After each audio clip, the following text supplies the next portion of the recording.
ஒரு காட்டில் ஒரு முனிவர் இருந்தார். ஒரு நாள் அவரை தேடிட்டு 4 பேர் வந்தாங்க. சுவாமி, எங்களுக்கு ரொம்ப நாளாக ஒரு சந்தேகம்னாங்க. என்னன்னு கேட்டார்.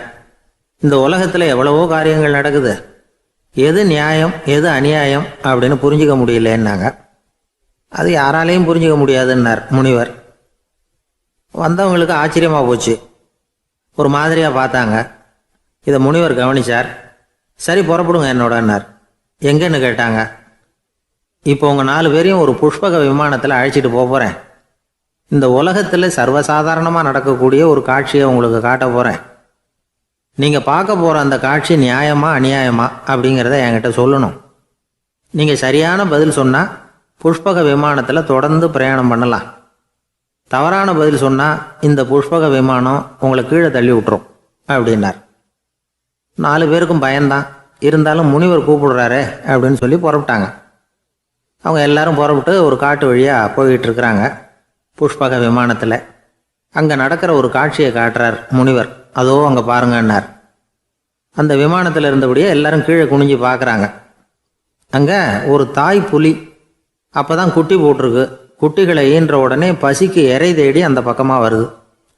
அதே நேரம் ஒரு தாய் மான், அதுவும் அப்போ தான் குட்டி போட்டிருக்கு.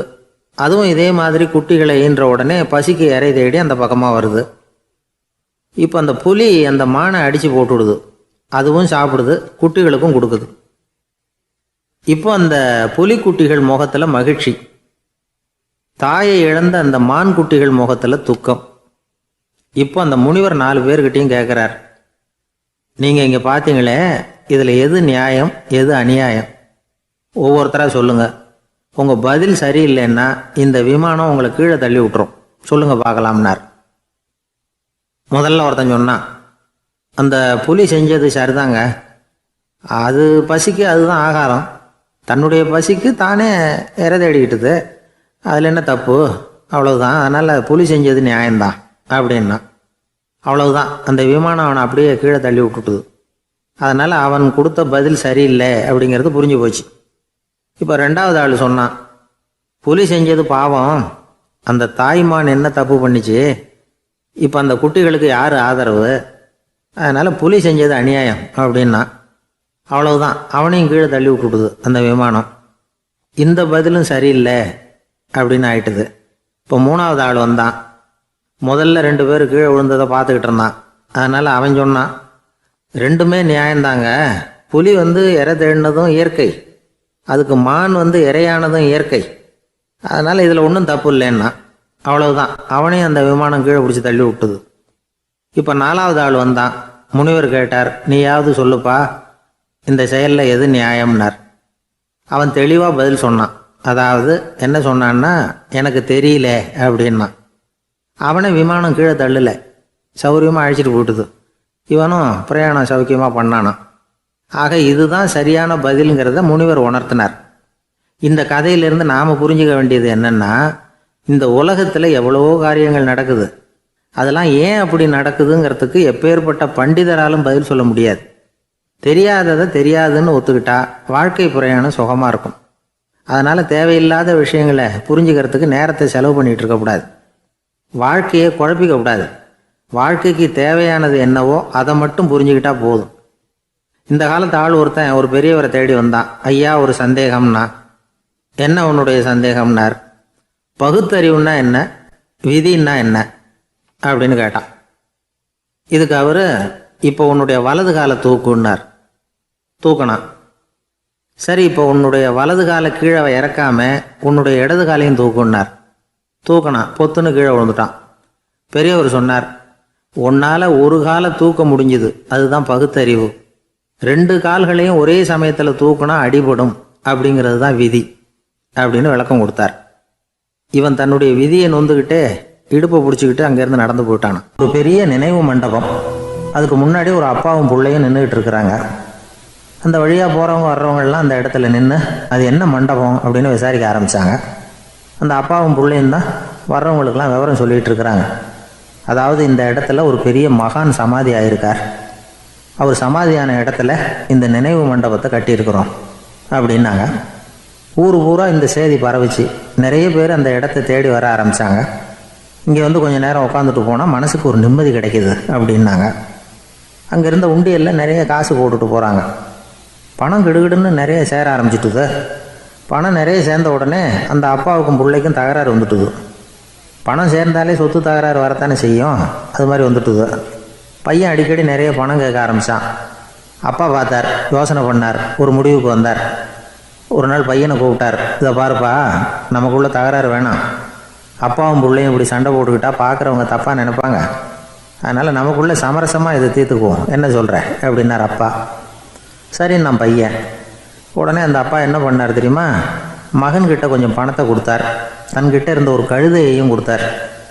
இதை வச்சு நீ பொழைச்சிக்கோ அப்படின்னு சொல்லி அனுப்பி வச்சுட்டார். மகன் அந்த கழுதையை இழுத்துக்கிட்டு அடுத்த ஊருக்கு போனான். வழியிலே அந்த கழுதை செத்து போச்சு. உடனே என்ன பண்ணலாம்னு யோசனை பண்ணான். ஒரு ஐடியா வந்தது. அந்த கழுதையை ஒரு சாலை ஓரமாக புதைச்சான். கையில் இருந்த பணத்தை வச்சு அந்த இடத்துல ஒரு கல் மண்டபம் கட்டினான். அந்த வழியாக 2 பேர் வந்தாங்க. இது என்ன மண்டபம்னு விசாரித்தாங்க. இந்த இடத்துல ஒரு பெரிய மகான் சமாதி ஆகிருக்கிறார் அப்படின்னா. இந்த செய்தி ஊர் பூரா பரவ ஆரம்பிச்சிட்டுது. நிறைய பேர் வந்து போக ஆரம்பித்தாங்க. இங்கே வந்தால் மனசுக்கு ஒரு பெரிய நிம்மதி கிடைக்குது அப்படின்னு வேற சொல்ல ஆரம்பித்தாங்க. வர வர கூட்டம் அதிகமாக வர ஆரம்பிச்சிட்டுது. உண்டியலில் பணம் நிறைய சேர்ந்துட்டுது. நகையெல்லாம் கூட கழட்டி காணிக்கையாக போட ஆரம்பிச்சிட்டாங்க. அப்பாவை விட மகன் பெரிய ஆளாயிட்டான். இதை கேள்விப்பட்டார் அப்பா. பையனை பார்த்துட்டு வரலாம்னு ஒரு நாள் புறப்பட்டு வந்தார். பையன் ஓஹோன்னு இருக்கிறான். பங்களா, காரு எல்லாம் வந்துட்டுது. எப்படிடா இந்த அளவுக்கு ஆனே அப்படின்னு விசாரித்தார். அப்பா, எல்லாம் உங்கள் ஆசீர்வாதம் தான். நீங்கள் கொடுத்த மூலதனத்தை வச்சு தான் இவ்வளவும் சம்பாதிச்சேன் அப்படின்னு நான் பையன். அது எப்படிறான்னு விசாரித்தார். அப்பா, நீங்கள் ஒரு கழுதை குட்டியும் கொஞ்சம் பணமும் என்கிட்ட கொடுத்து அனுப்பி வச்சிங்க. அதை எடுத்துக்கிட்டு வந்தேன். வர்ற வழியில் அந்த கழுதை செத்து போச்சு. உடனே யோசனை பண்ணேன். அந்த கழுதையை இந்த இடத்துல புதைச்சேன். கையில் இருந்த பணத்தை வச்சு மண்டபம் கட்டினேன். மகான் ஒருத்தர் சமாதி ஆகிருக்கார் அப்படின்னு வதந்தியை கிளப்பி விட்டேன். ஜனங்கள்லாம் ஏமாந்து போய் காசை கொண்டாந்து போட ஆரம்பிச்சிட்டாங்க. நான் பொழைச்சிக்கிட்டு இருக்கிறேன் அப்படின்னா. இப்போதான்டா நீ என் புள்ள அப்படின்னு சொல்லி சந்தோஷப்பட்டாரான் அந்த அப்பா. ஏன் அப்படி சொல்கிறீங்கன்னு கேட்டிருக்கான் பையன். கழுதை குட்டியை புதைச்சி மண்டபம் கட்டியிருக்கிற நீ, ஏற்கனவே நம்ம ஊரில் நாம் கட்டியிருக்கிறோமே மண்டபம், அது இந்த கழுதையோட அம்மாவை புதைச்ச இடம். மகான் சமாதி ஆகிருக்காருன்னு நானும் சும்மா கப்ஸாக தான் விட்டுக்கிட்டு இருக்கேன் அப்படின்னாரான் அப்பா. முட்டாள் ஜனங்களை நினச்சி அந்த 2 பேரும் சத்தம் போட்டு சிரித்தாங்களாம். மனுஷன் ஏமாத்துறது ரொம்ப சுலபம். என் கூட படித்த ஒருத்தன் திடீர்னு ஒரு நாள் எல்லாருக்கும் அருள் வாக்கு சொல்ல ஆரம்பிச்சிட்டான். அவன் ஒரு ஆஃபீஸ்லேயும் வேலை பார்க்குறான்.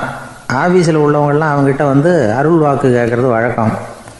ஒரு நாள் நான் முன்னாடி போய் உட்காந்து பேசிக்கிட்டு இருந்தேன். அப்போ அதே ஆஃபீஸில் வேலை பார்க்குற ஒருத்தர் அவங்ககிட்ட வந்து, சுவாமி, என் மேஜையில் வச்சுருந்த பேனா திடீர்னு காணாமல் போட்டுது, அது திரும்ப கிடைக்குமா எனக்கு அப்படின்னு கேட்டார். இவன் கண்ணை உருட்டி பார்த்துட்டு, அது உனக்கு கிடைக்காது, புதுசாக வேறு ஒன்று வாங்கிக்கப்போ அப்படின்னா. சரின்னு அவர் போயிட்டார். அவர் போனதுக்கப்புறம் நான் மெதுவாக இவனை பார்த்து, அது எப்படிறா அது உனக்கு கிடைக்காதுன்னு அவ்வளோ உறுதியாக அவர்கிட்ட சொன்னேன் அப்படின்னு கேட்டேன். இவன் மெதுவாக என் காதுகிட்ட வந்து, அந்த பேனாவை கிளப்புனதே நான் தான் அப்படிங்கிறான். ஒரு பெரிய அரசன் இந்த உலகம் பூராவையும் ஆண்டுகிட்டு இருந்தான். ரொம்ப காலம் அப்படி அரசாட்சி பண்ணிக்கிட்டு இருந்தான்.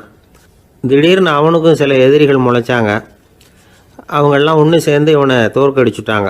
தோற்று போனதும் இவனுக்கு பயம் வந்துட்டுது, எங்கே எதிரிகள் நம்ம கொண்டுடுவாங்களோ அப்படின்னு. வெளியில் வந்தால் தனக்கு ஆபத்துன்னு பயந்துக்கிட்டு யாருக்கும் தெரியாமல் ஒரு குகைக்குள்ளே போய் பதுங்கி கிடக்கிறான். நிலைமையை பாருங்கள். முதல் நாள் அரண்மனையில் அதிகாரம் பண்ணிக்கிட்டு இருந்தவன் மறுநாள் குகையில் பயந்து போய் பதுங்கி கிடக்கிறான். ராத்திரி நேரம் வந்தது. பசி வயத்தை கிள்ளுது. பிச்சை எடுத்து சாப்பிட வேண்டிய நிலைமை. பிச்சை எடுக்கிறதுக்கு பாத்திரம் வேணுமே, என்ன பண்ணுறது அப்படின்னு அங்கேயும் இங்கேயும் பார்க்குறான். ஒரு மூலையில் யாரோ விட்டுட்டு போன ஒரு ஓடு கிடக்குது. அதை எடுத்துக்கிட்டு புறப்பட்டான். இருட்டில் வழி புரியல. ஏதோ ஒரு யூகத்தில் காலை மெதுவாக எடுத்து வச்சு நடந்து போயிட்டுருக்கிறான். வழியில் ஒரு கருப்பு நாய் படுத்து கிடந்தது. இருட்டில் அவன் இது கண்ணுக்கு சரியாக தெரியல. அவனுக்கு தவறி போய் காலை வச்சுட்டான். அது மேலே நாய் சும்மா இருக்குமா, வள்ளுன்னு விழுந்து கடிச்சு விட்டுது. காலை பார்க்குறான். காலத்தையும் நினச்சி பார்க்குறான். அரண்மனையில் வீரக்கழல் அணிந்த காலை உடைய மன்னா அப்படின்னு புகழ்வாங்களே புலவர்கள்லாம். ஆனால் அது இன்றைக்கி நாய் கடித்த காலம் ஆகிட்டுதே அப்படின்னு நினைக்கிறான். அது மட்டும் இல்லை, முன்னாடி எல்லாம் பொற்கிண்ணங்களில் தான் அவன் சாப்பிடுவான். ஆனால் இப்போது உடஞ்சி போன ஓட்டு, அது ஓட்டை வந்து கையில் வச்சுக்கிட்டு நிற்கிறான். அதில் யாராவது சாப்பாடு போடுவாங்களான்னு. முன்னாடியெல்லாம் நிறைய பேர் அரண்மனைக்கு வருவாங்க.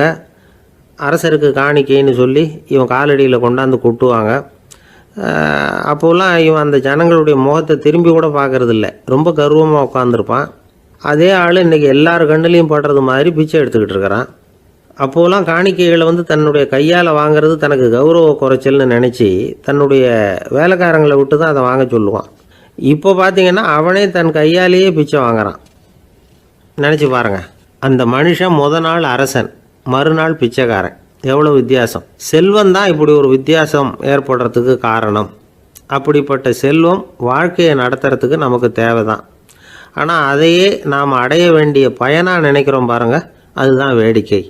இதை வந்து நம்மாழ்வார் அழகாக ஒரு பாசுரத்தில் சொல்கிறார். ஒரு நாயகமாய் ஓட உலகுடன் ஆண்டவர், கருணாய் கவர்ந்த காலர், சிதைகிய பானையர், பெருநாடு காண இம்மையிலே பிச்சைதாம் கொள்வர், திருநாரணன் தாழ் காலம் பெற சிந்தித்து உய்மினோ அப்படிங்கிறார் நம்மாழ்வார். ஒரு பெரிய பணக்காரர் ஒரு துறவிகிட்ட போய், சாமி என்கிட்ட நிறைய பணம் இருக்குது, இருந்தாலும் நிம்மதி இல்லை, என்னால் நிம்மதியாக இருக்க முடியல, என்ன காரணம்னு கேட்டாராம். உடனே அந்த துறவி இதுக்கு நேரடியாக பதில் சொல்லாமல் பக்கத்தில் நின்றுக்கிட்டு இருந்த ஒரு குழந்தைய கூப்பிட்டார். அது ஓடியாந்தது. ஒரு ஆப்பிள் பழத்தை எடுத்து அது கையில் கொடுத்தார். அதை வாங்கிக்கிட்டு குழந்தை சிரிச்சுது. இன்னொரு பழத்தை எடுத்து கொடுத்தார். அதை இன்னொரு கையில் வாங்கிட்டு சிரிச்சுது. மூணாவது ஆப்பிளை எடுத்து கொடுத்தார். 2 பழத்தையும் நெஞ்சில் அணைச்சிக்கிட்டு 3ஆவது பழத்தையும் வாங்கிறதுக்கு முயற்சி பண்ணிச்சு.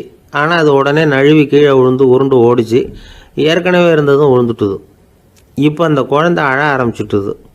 இப்போ அந்த துறவி பணக்காரர்கிட்ட சொன்னாராம், குழந்தைய கவனிச்சியா, 2 ஆப்பிள் போதும்னு அது நினச்சிருந்தா இப்போ அது அழ வேண்டிய அவசியம் வந்திருக்குமா அப்படின்னாராம். எதுவுமே அளவுக்கு மிஞ்சினா துன்பந்தான்.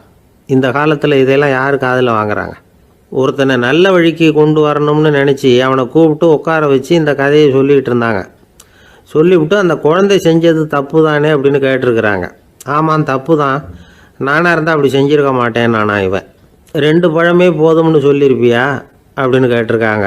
அப்படி இல்லைங்க, அவர் கொடுக்க கொடுக்க ஒவ்வொரு பழமாக வாங்கி பின்னாடி வச்சுட்டு மறுபடியும் கையை நீட்டுவேன் அப்படிங்கிறானா. இவெல்லாம் எந்த காலத்தில் திருந்துறது? கடற்கரை ஓரமாக ஒரு பெரியவர் கையால் மணலை கீறிக்கிட்டே உட்காந்துருக்கிறார்.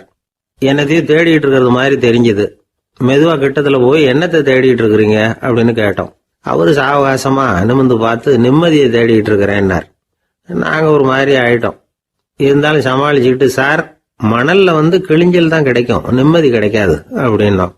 சரி, இன்னைக்கு வசமா நம்மகிட்ட ஒரு ஆள் மாட்டிக்கிட்டார் அப்படின்னு நினச்சி அவர் பக்கமாக போய் உட்காந்துக்கிட்டு கதை சொல்ல ஆரம்பிச்சிட்டோம். ஒரு பெரிய மன்னர் இருந்தார். அவருக்கு எல்லா வசதியும் இருந்தது. இருந்தாலும் ஒரே ஒரு குறை. அது என்னன்னா நிம்மதி இல்லைங்கிற குறை.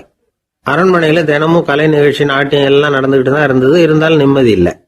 சரி, நிம்மதி எங்கே கிடைக்கும் அப்படின்னு தேட ஆரம்பித்தார். உடனே அதுக்கான முயற்சிகளில் தீவிரமாக இறங்கினார். நாட்டில் உள்ள தத்துவ மேதைகளை எல்லாம் கூப்பிட்டுட்டு வர சொன்னார். எல்லாரும் வந்து சேர்ந்தாங்க. அவங்கள பார்த்து நிம்மதி எங்கே இருக்குது அப்படின்னு விசாரிச்சார். அவங்களுக்கு அது தெரிஞ்சா ஏன் இப்படி ராஜா முன்னாடி வந்து நின்றுட்டு இருக்க போகிறாங்க? ராஜாவோட கேள்விக்கு ஒவ்வொருத்தரும் ஒவ்வொரு மாதிரி விளக்கம் கொடுக்க ஆரம்பிச்சிட்டாங்க. எந்த பதிலும் ராஜாவுக்கு திருப்தி அளிக்கக்கூடிய அளவுக்கு இல்லை. சரி, போயிட்டு வாங்கன்னு சொல்லி அவங்களெல்லாம் அனுப்பி வச்சுட்டார். ஒரு நாள் அவர் மாளிகையில் உப்பரிகையில் நின்றுட்டு இருக்கிறார். அந்த சமயத்தில் தெருவில் ஒரு பிச்சைக்காரன் ரொம்ப உல்லாசமாக பாட்டு பாடிக்கிட்டே போய்கிட்டு இருக்கிறான். குரல்ல ஒரு சந்தோஷம், நடையில் ஒரு மிடுக்கு. அவங்ககிட்ட கொஞ்சம் கூட கவலை இருக்கிறதா தெரியல. உடனே ராஜா அதை பார்த்தார். ஏவலாளிகளை வந்து கைதட்டி கூப்பிட்டார். உடனே ஓடி போய் அந்த பிச்சைக்காரனை இங்கே அழைச்சிட்டு வாங்கன்னு உத்தரவு போட்டார். இவங்க உடனே ஓடி போய் அவனை கூப்பிட்டாங்க. அரண்மனைக்கு வாழ்ந்தாங்க. அவன் வரல. அரண்மனைக்குள்ள அடி எடுத்து வைக்க மாட்டேன்னு சொல்லிவிட்டான். ராஜா கிட்ட வந்து விஷயத்தை சொன்னாங்க. அவருக்கு ரொம்ப ஆச்சரியம், இப்படி ஒரு ஆள் இருக்கிறானா அப்படின்னு. சரி, அவன் என்னதான் சொல்றான் அப்படின்னு விசாரிச்சார். இவங்க மறுபடியும் தெருவுக்கு போய் கேட்டாங்க. என்னை பார்க்கணும்னா ராஜா விருப்பப்பட்டாருன்னா அவரை வேணும்னா இங்கே வர சொல்லுங்க அப்படின்னு சொல்லிவிட்டான். அதை வந்து ராஜா கிட்ட சொன்னாங்க. அவருக்கு கோபம் வரல. இவ்வளவு சுதந்திர உணர்வோடு இருக்கிறவன் சாதாரண ஆளா இருக்க முடியாது அப்படின்னு நினைச்சார். உடனே கிடுகிடுன்னு இறங்கி தெருவுக்கு வந்தார். பிச்சைக்காரங்கிட்ட போனார்.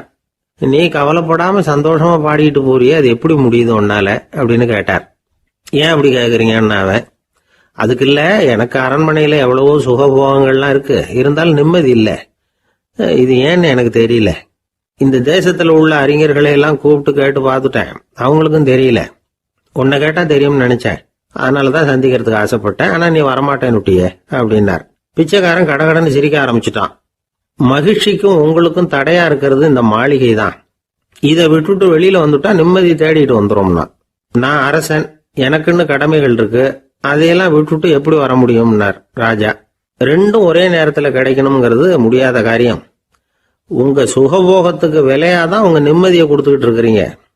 என்ன பாருங்க, என்கிட்ட எதுவும் இல்லை, அதனால எதுவும் போயிடுமோங்கிற பயமும் இல்லை, நிம்மதியா இருக்கிறேன் அப்படின்னா அவன். ராஜா உடனே சந்தோஷப்பட்டு தன்னுடைய மேலங்கியை எடுத்து அவனுக்கு பரிசா கொடுத்தாரான். அவன் சிரிச்சுக்கிட்டே அதை வாங்க மாட்டேன்னு விட்டானான்.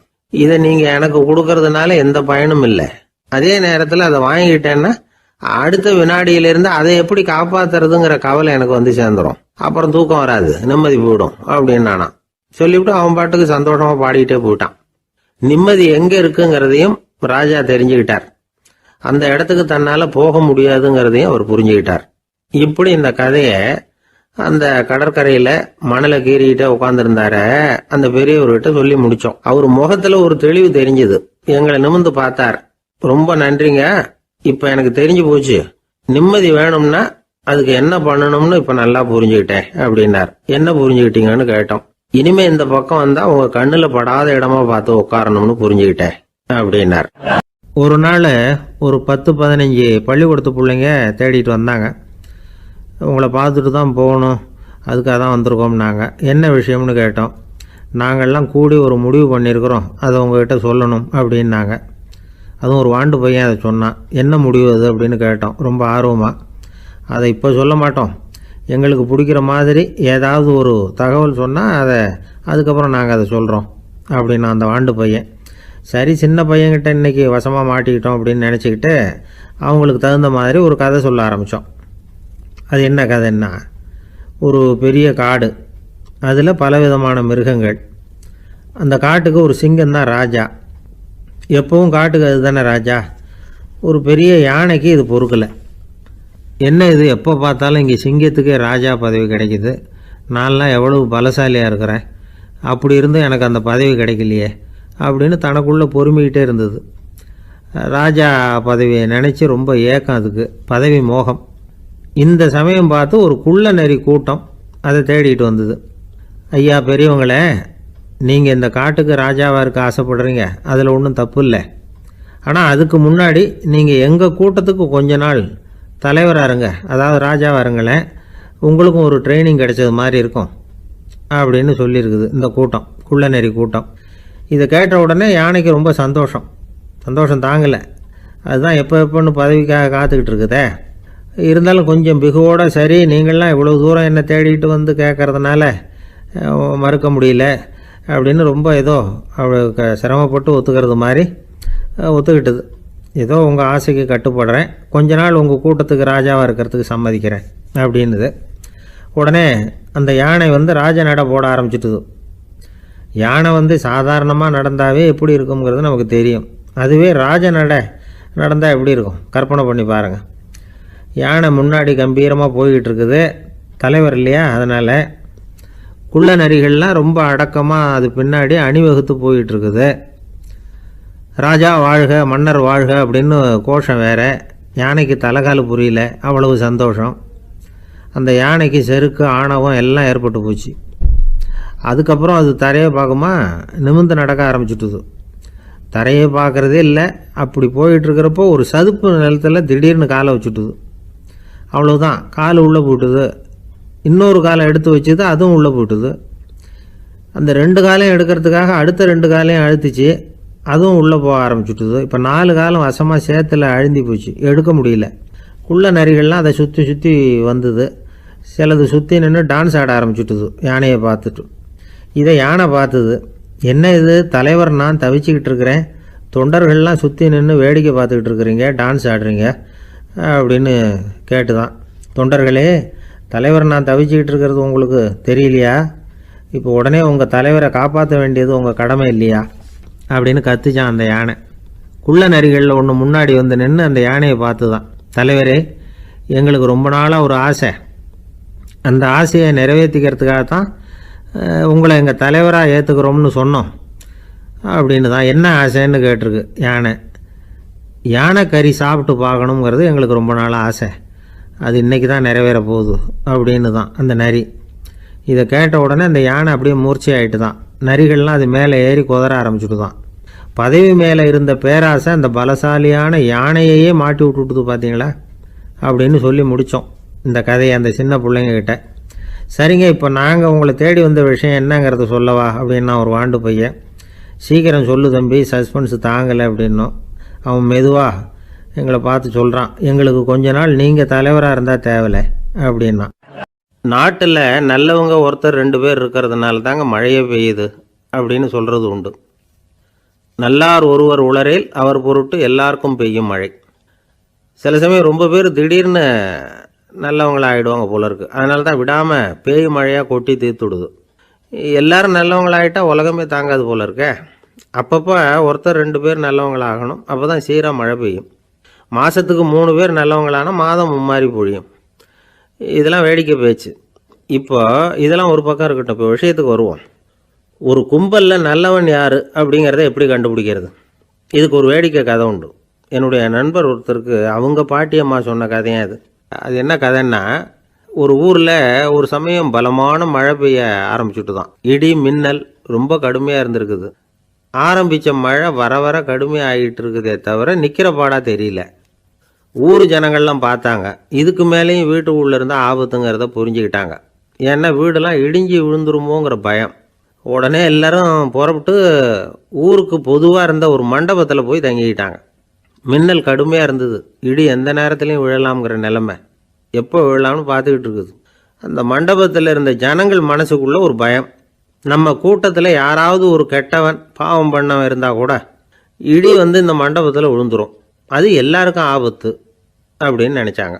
சரி, இதுக்கு என்ன பண்ணலாம் அப்படின்னு யோசனை பண்ணாங்க. அந்த கூட்டத்தில் ஒரு பெரியவர் இருந்தார். அவர் ஒரு யோசனை சொன்னார். இதோ பாருங்கள், அதுக்கு ஒரு வழி இருக்குது. அதோ எதிர்த்தாப்பில் கொஞ்சம் தூரத்தில் ஒரு உயரமாக மரம் ஒன்று இருக்குது பாருங்கள். பொதுவாக இடி சுலபமாக விழறது அது மாதிரி உயரமான மரத்தில் தான். நம்ம கூட்டத்தில் இருக்கிறவங்க எல்லாரும் ஒவ்வொருத்தராக போய் அந்த மரத்தை தொட்டுவிட்டு திரும்பி வந்துடணும். நம்மள பாவம் பண்ணவன் யாரோ அவன் அந்த மரத்தை தொடுற சமயத்தில் இடி விழுந்துடும், அவன் மட்டும் போயிடுவான், மண்டபத்தில் இருக்கிற நாமெல்லாம் பொழைச்சிக்கலாம் அப்படின்னு ஐடியா கொடுத்தார் அந்த பெரியவர். இது நல்ல யோசனையாக பட்டது. எல்லாரும் ஒத்துக்கிட்டாங்க. ஒவ்வொருத்தராக போய் அந்த மரத்தை தொட்டுவிட்டு திரும்பி வந்தாங்க. இடி எதுவும் விழலை.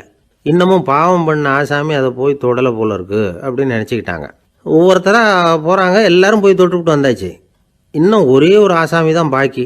கடைசியாக இருந்த அந்த ஆள் பயந்துட்டான். இது வரைக்கும் இடி விழலைன்னா இப்போ என்ன அர்த்தம்? இப்போ நாம் தான் பாக்கி, நாம் தான் தப்பு பண்ண ஆள் போல இருக்குது அப்படின்னு நினச்சிட்டான். அதனால் துணிச்சலாக போய் தொடுறதுக்கு பயந்தான், தயங்கிக்கிட்டே இருந்தான். இருந்தாலும் மற்றவங்கள்லாம் சும்மா இருப்பாங்களா? கட்டாயப்படுத்தி கழுத்தை பிடிச்சி தள்ளாத குறையா அவனை தள்ளி விட்டாங்க, போய் தொட்டுட்டு வாடான்னு. அவன் நடுங்கிட்டே போய் அந்த மரத்தை தொட்டான். அதே வினாடி ஒரு பயங்கரமான மின்னல் இடி விழுந்துட்டுது. எங்கே விழுந்தது தெரியுமா? அந்த ஆள் மேலே இல்லை, மண்டபத்தில் விழுந்தது. மண்டபத்தில் இருந்தவங்க பூரா காலி. அந்த ஒரு ஆள் மட்டும் பொழைச்சிக்கிட்டான். இந்த ஒரு ஆளை காப்பாற்றுறதுக்காக தான் இடி மண்டபத்தில் விழாமல் இருந்திருக்குது. இதுதான் கதை.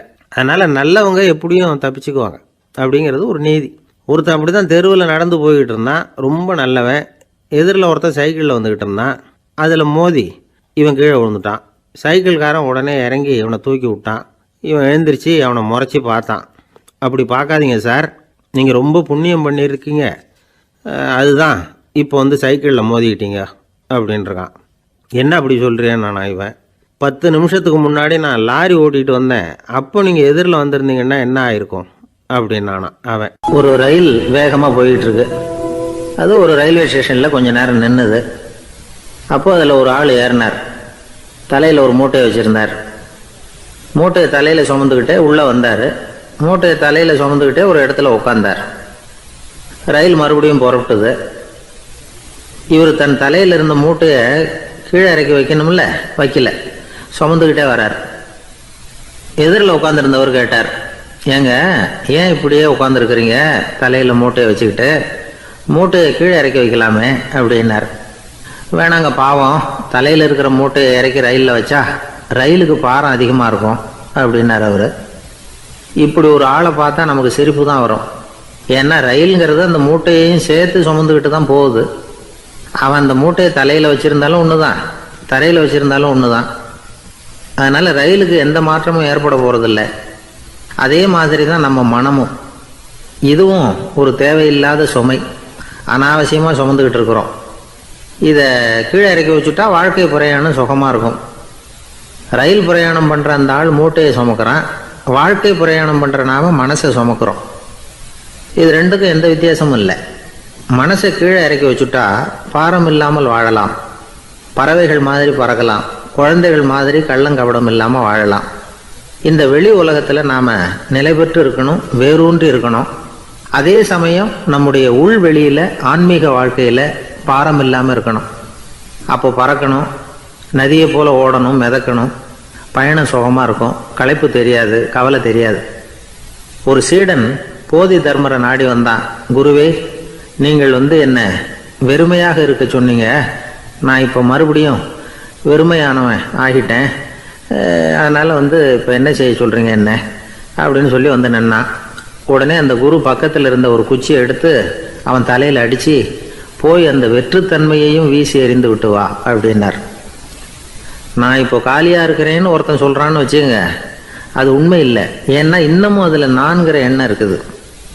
எந்த சிந்தனையும் இல்லாமல் இருக்கிறது கடினம்தான். ஆனாலும் மனிதன் அதில் உள்ள நுட்பத்தை புரிஞ்சுக்கிட்டான்னா இவ்வளவு தூரம் தூக்கி சுமந்துக்கிட்டு வந்த அந்த மனதின் முட்டாள்தனத்தை அவனே பார்த்துட்டு சிரிப்பான். இதுதான் பெரியவங்க சொல்லியிருக்கிற ஆலோசனை. நம்மால் ஒருத்தன் தலையில் ஒரு பெரிய மூங்கில் கூடையோடு ரயிலில் உட்காந்தான். கூடை தலையில் இருந்தது, கீழே இறக்கி வைக்கல. எதிரில் இருந்தவர் கேட்டார், ஏங்க எதுக்காக அதை அனாவசியமாக சுமந்துக்கிட்டே இருக்கீங்க, கீழே இறக்கி வைங்களேன்னார். இல்லைங்க, நான் வீட்டை விட்டு புறப்படும் பொழுதே என் பையன் சொல்லிவிட்டான், கூடையை தலையை விட்டு இறக்கக்கூடாதுன்னு அப்படின்னார். அவன் சின்ன பையன், விவரம் இல்லாமல் சொல்லியிருப்பான். இப்போ என்ன நேரில் வந்தால் பார்த்துக்கிட்டு இருக்கிறான், நீங்கள் இறக்கி வைங்கன்னார் அவர். அவன் நேரில் பார்த்துக்கிட்டு இல்லை, இருந்தாலும் நான் இந்த கூடையை கீழே இறக்கி வச்சா அது அவனுக்கு தெரிஞ்சிடும் அப்படின்னாரு இவர். அது எப்படின்னார் அவர். அவன் தனக்கு டிக்கெட் வாங்க வேணாம்னு சொல்லி இப்போ இந்த கூடைக்குள்ளே தான் உட்காந்துருக்கிறான் அப்படின்னார் இவர். ஒரு சன்னியாசி, அவர் ஒரு நாள் ஒரு கனவு கண்டாராம். அந்த கனவில் அவர் சொர்க்கத்துக்கு போகிறார். அங்கே ஒரு பெரிய திருவிழா நடந்துக்கிட்டு இருக்குது. எங்கே பார்த்தாலும் அலங்கார வளைவுகள், வண்ணமயமான விளக்குகள், பாதைகள் பூரா மலர்கள், எல்லா கட்டடங்களும் ஒளிமயம். அவ்வளவு கோலாகலமாக பிரம்மாண்டமாக அந்த திருவிழா நடந்துக்கிட்டு இருக்குது. அது என்ன திருவிழாங்கிறது இந்த சன்னியாசிக்கு புரியல. அங்கே எதிரில் வந்துக்கிட்டு இருந்த ஒருத்தரை நிறுத்தி, என்ன விசேஷம் இங்கே அப்படின்னு விசாரிச்சாராம். உனக்கு தெரியாத விஷயம், இன்னைக்கு இறைவனுக்கு பிறந்த நாள், அதை தான் எல்லாரும் சேர்ந்து கொண்டாடுறோம். இதுக்காக பிரம்மாண்டமான ஊர்வலம் ஒன்று வரப்போகுது, இறைவனே அந்த ஊர்வலத்தில் கலந்துக்கிறார் அப்படின்னார் அவர். உடனே அந்த சன்னியாசி ஒரு மரத்து நிழலில் ஒதுங்கி நின்றுக்கிட்டார். ஊர்வலம் வந்துக்கிட்டு இருக்குது. முதல்ல ஒரு குதிரை வந்துக்கிட்டு இருக்கு, அது மேலே ஒருத்தர் உட்காந்துருக்கிறார். அவருக்கு பின்னாடி நிறைய பேர் கூட்டமாக வந்துக்கிட்டு இருக்கிறாங்க. இவ்வளவு கூட்டம் இவர் பின்னாடி வருதே, யார் இவர் அப்படின்னு கேட்டார். ஒரு மதத்தின் பெயரை சொல்லி இவர் அந்த மதத்தின் தலைவர், அவரை பின்பற்றுகிற மக்கள் கூட்டம் பின்னாடி வந்துக்கிட்டு இருக்குது அப்படின்னு விவரம் சொல்லியிருக்கிறாங்க. இவங்களுக்கு அடுத்தபடியாக இன்னொரு குதிரையில் ஒருத்தர் வந்துக்கிட்டு இருக்கிறார். அவருக்கு பின்னாடி ஏகப்பட்ட கூட்டம். இவர் யாருங்க அப்படின்னு கேட்டிருக்கார் சன்னியாசி. அங்கே இருக்கிறவங்க விவரம் சொல்லியிருக்கிறாங்க. இன்னொரு மதத்தின் பெயரை சொல்லி இவர் அந்த மதத்தினுடைய தலைவர், அவர் வழியை பின்பற்றுகிறவர்கள் அவர் பின்னாடி கூட்டமாக வந்துக்கிட்டு இருக்கிறாங்க அப்படின்ட்டு இருக்காங்க. இப்படி ஒவ்வொருத்தராக குதிரை மேலே வந்துக்கிட்டே இருக்கிறாங்க. அவங்கள பின்பற்றியும் ஒவ்வொரு கூட்டம் வந்துக்கிட்டே இருக்குது. அந்த பெரிய ஊர்வலம் அது பாட்டுக்கு போய்கிட்டு இருக்குது. கடைசியாக அது முடிஞ்சது ரொம்ப நேரம் கழித்து. அதுக்கப்புறம் கொஞ்சம் நேரம் கழித்து ஒரு வயசான ஆள் குதிரை மேலே வந்துக்கிட்டு இருக்கிறார். ஆனால் அவருக்கு பின்னாடி யாருமே இல்லை. அவர் பரிதாபமாக தனியாக வந்துக்கிட்டு இருக்கிறார். அவர் அந்த ஊர்வலத்தை சேர்ந்தவரா இல்லையாங்கிறதே தெரியல. இவர் யார், இவர் ஏன் இப்படி தனியாக வந்துக்கிட்டு இருக்கிறார் அப்படின்னு கேட்டிருக்கார் அந்த சன்னியாசி. என்னது இப்படி கேட்குறீங்க, இவர் தான் கடவுள், இவருக்காக தான் இன்றைக்கி இந்த ஊர்வலமே நடக்குது, இவருக்கு தான் இன்றைக்கி பிறந்த நாள், முன்னாடி போகிற ஊர்வலம் பூரா இவருடைய பிறந்த நாளை கொண்டாடுறதுக்காக தான் அப்படின்ட்டுருக்காங்க. இதை கேட்டதும் அந்த சன்னியாசிக்கு திடுக்குன்னு தூக்கி போட்டிருக்கு. இது வரைக்கும் கனவு கண்டுகிட்டு இருந்தவர் முடிச்சுக்கிட்டார். அதுக்கப்புறம் தான் யோசித்து பார்த்துருக்கார். உண்மைதான், மக்கள் எல்லாரும் வந்து பக்தி மார்க்கத்தில் போகிறதா நினச்சிக்கிட்டு பாதம் மாறி போயிட்டு இருக்கிறாங்க. கடவுளை பின்பற்றுவதாக நினைக்கிறாங்க பக்தர்கள். ஆனால் கடவுளுக்கு பின்னாடி யாருமே இல்லை. இன்னமும் இயல்பாக இதை பற்றி யோசித்து பார்த்தா உண்மைக்கு பின்னாடி தான் நான் போய்கிட்டு இருக்கேன் அப்படின்னு நிறைய பேர் சொல்கிறாங்க. ஆனால் அந்த உண்மை வந்து அனாதையாக போய்கிட்டு இருக்குது. அப்படி ஆயிட்டுது உலகம். இந்த காலத்துலேயும் ஒரு ஊர்வலம். ஒரு பெரிய மனுஷருக்கு பிறந்த நாள் விழா. அவர் குதிரை மேலே ஏறி முன்னாடி போயிட்டுருக்கிறார். அவருக்கு பின்னாடி ஒரு 100 பேர் தொண்டர்கள். அவங்க பாட்டுக்கு போகிறாங்க. எல்லாம் பணம் கொடுத்து ஏற்பாடு பண்ணவங்க. எல்லாம் பணம் வாங்கிட்டு முன்னாடி போயிட்டுருக்குறாங்க. கொஞ்சம் தூரம் நடந்ததும் கால் வலிக்க ஆரம்பிச்சுட்டுது. ஒவ்வொருத்தராக அப்படியே ஒதுங்க ஆரம்பிச்சிட்டாங்க. அதான் முன்னாடியே பணம் கிடச்சிட்டுதே, இனிமேல் ஒதுங்கினா என்னன்னு ஒதுங்கிட்டாங்க. ஒரு கட்டத்தில் குதிரையில் போகிறவர் தற்செயலாக திரும்பி பார்க்குறாரு. பின்னாடி யாருமே இல்லை. எல்லோரும் ஓடி போயிட்டாங்க. ஒரே ஒரு ஆள் மட்டும் ரொம்ப விசுவாசமாக பின்னாடி நடந்து வந்துக்கிட்டு இருந்தான். ஏன்ப்பா நீ மட்டும் வந்துக்கிட்டு இருக்கிறியே, நீ வீட்டுக்கு போகலையான்னு கேட்டிருக்காரு அவர். நீங்கள் அந்த குதிரையையும் அதுக்குள்ளே வாடகை பணத்தையும் கொடுத்துட்டீங்கன்னா நானும் போயிடுவேன் அப்படின்னு நானும். இந்த ஒரு ஊரில் ஒரு ஆள் இருந்தான். தையல் கடை வச்சுருந்தான். அவங்ககிட்ட ஒருத்தன் ஒரு சட்டை துணி எடுத்து கொடுத்து தைக்க சொல்லியிருந்தான். வர்ற சனிக்கிழமை வா வந்து வாங்கிட்டு போ அப்படின்னு அவன் சொல்லியிருந்தான். அதே மாதிரி இவன் வந்தான். அவன் தச்சு வச்சிருந்த சட்டையை கொடுத்தான். இவன் வாங்கி அங்கேயே போட்டு பார்த்தான். கை நீளம் ஒன்றுக்கு ஒன்று வித்தியாசமாக இருந்தது. வலது கை இடது பக்கத்தை விட நீளம் குறைச்சலாக இருந்தது. அவன் முணுமுணுக்க ஆரம்பிச்சுட்டான். என்ன இது இப்படி தைச்சுட்டியேன்னு. இதுக்கு அவன் சொன்னான், ஐயையோ இதுக்காகவா சங்கடப்படுறீங்க, வலது கையை மட்டும் கொஞ்சம் உள்ளே இழுத்தாப்புல வச்சுக்கிட்டீங்கன்னா சரியாக போகுது. மற்றபடி அந்த சட்டையில் உள்ள கலை அம்சத்தை கவனிங்க, எவ்வளோ அற்புதமாக தைச்சிருக்கேன் பாருங்கள். ஒரு சின்ன குறைய வந்து இப்படிலாம் பொருட்படுத்த வேண்டியதில்லை. நான் சொன்னது மாதிரி கையை கொஞ்சம் உள்ளே இழுத்தது மாதிரி வச்சுக்கிட்டு நடந்து போங்க, ஜோராக இருக்கும் அப்படின்னா. அவனும் யோசிச்சு பார்த்தான். சரியான யோசனையாக தான் தோணுச்சு. கொஞ்சம் முயற்சி பண்ணி வலது கையை கொஞ்சம் உள்ளே இழுத்து சட்டை சரியாக இருக்கிறது மாதிரி பண்ணிக்கிட்டான். இப்போ மறுபடியும் ஒரு பிரச்சனை. வலது கையை உள்ளே இழுத்த மாதிரி அப்படியே வச்சுக்கிட்டதும் முதுகு பக்கம் கொஞ்சம் துணி தளர்த்தியாக தொங்குறது மாதிரி தெரிஞ்சுது.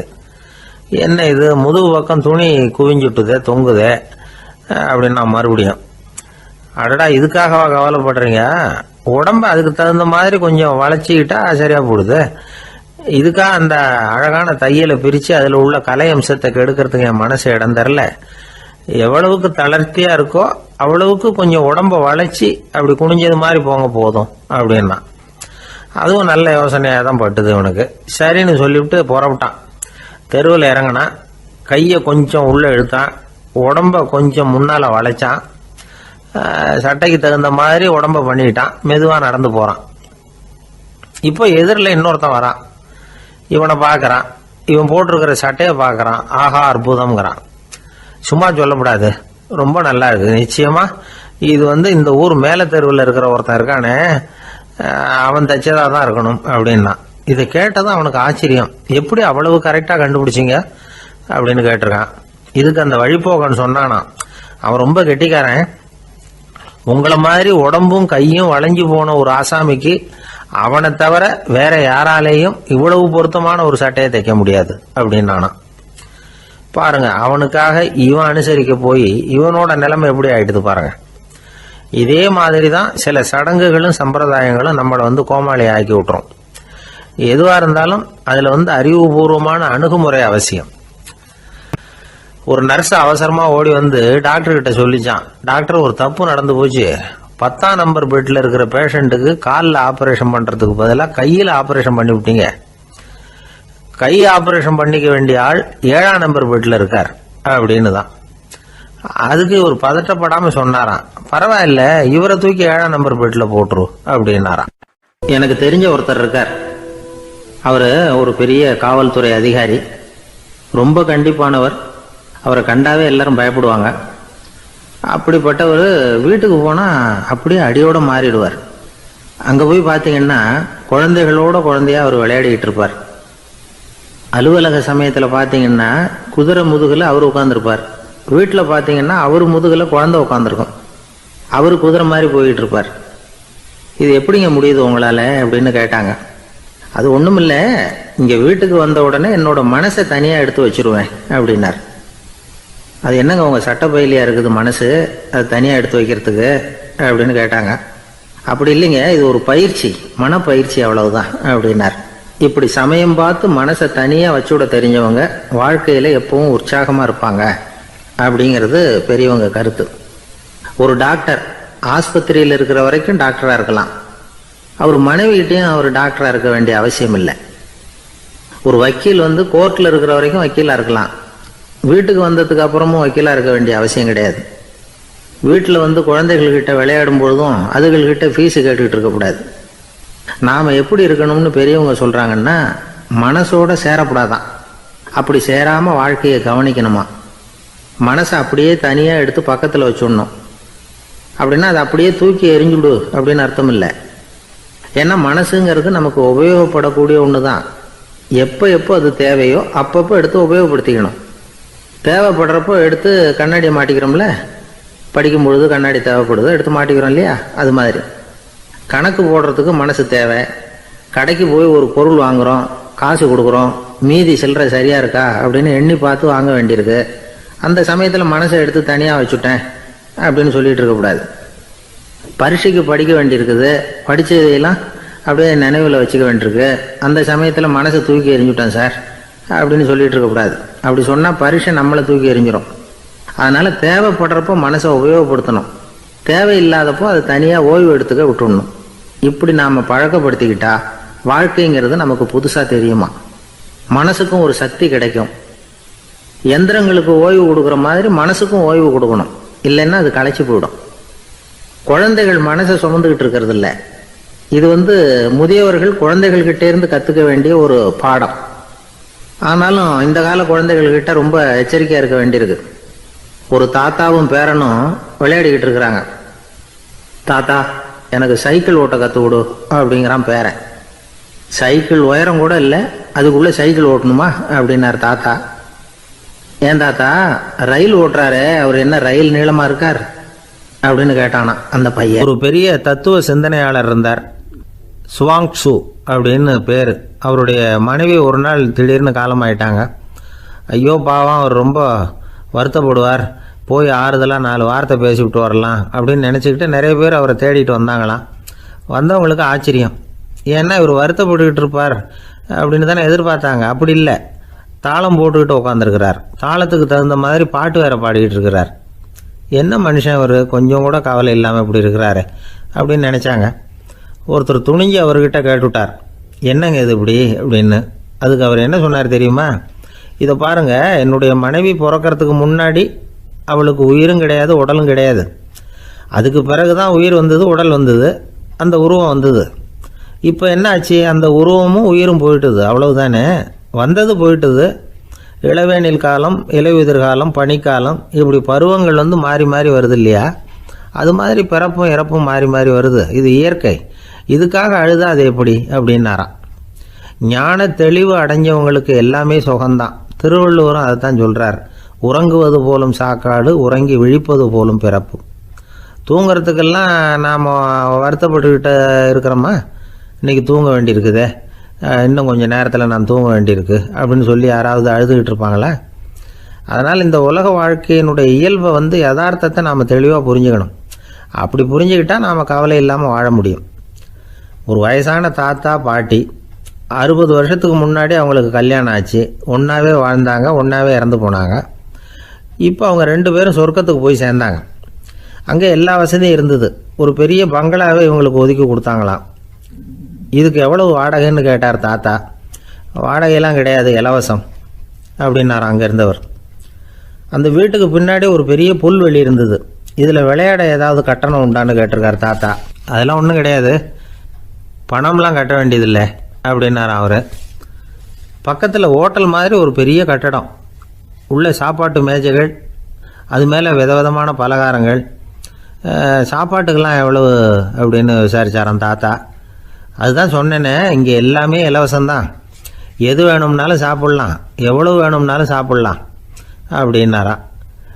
நீங்கள் சொல்கிறீங்க அப்படி, ஆனால் நான் சர்க்கரை சேர்த்துக்கக்கூடாது, உப்பு சேர்த்துக்கக்கூடாது, பாட்டி கையால் எப்பவும் பத்திய சாப்பாடு தான் அப்படின்னாராம் தாத்தா.